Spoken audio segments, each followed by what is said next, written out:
Assalamualaikum. Macam biasa Bro Suci di sini. Nak share pasal habit ataupun PL orang kita bila pakai kasut. Habit nombor 1, yang ini paling biasa kita tengok. Pakai kasut, tak pakai stokin. Saya tak tahulah apa masalah susah sangat nak pakai stokin ni Mungkin selesa agaknya bagi dia. Tapi kaki confirm berbau. Insole dalam tu memang berkeladak habis punya. PL malas. Yang ini memang saya tak tahulah nak cakap apa Tapi malas ni ada banyak. Malas yang pertama, malas nak pakai kasut betul-betul. Dia sarung je kasut tu separuh, tumit tu dia biar dekat luar. Tak tahu apa pesen, mungkin rushing agaknya. Malas yang kedua, malas nak buka kasut guna tangan. Dia pijak je dekat belakang kasut tu, janji terbuka. Tak elok macam ni. Kasut korang memang akan cepat rosak. Malas yang ketiga, yang ini saya pantang sikit Cikgu saya dulu cukup marah kalau murid buat macam ni.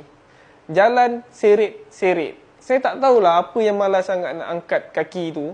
Di jalan diheret-heret sampai haus tapak kasut tu. Cubalah korang rajin-rajin sikit. Kalau korang malas ni, korang juga yang rugi. Kasut korang cepat rosak. Habit yang last ni, ini pun selalu juga kita tengok sampai jadi trend. Pakai kasut beat up habis. Kasut dah kotor, tapi dibiar je. Nak tunggu sampai kasut tu betul-betul benyai, baru nak cuci. Time tu kalau korang cuci pun susah kasut ni nak nampak cantik berseri balik. Sebab kotoran yang dah lama tu, dia akan melekat ke dalam fiber material kasut tu. Dan dia dah start menghakis. So adalah bahagian-bahagian yang korang nampak macam terkopik. So nampak sangat tak cantik. Apa lagi habit yang korang ada ataupun biasa tengok, boleh komen, share kat bawah. Macam biasa, always clean with your style.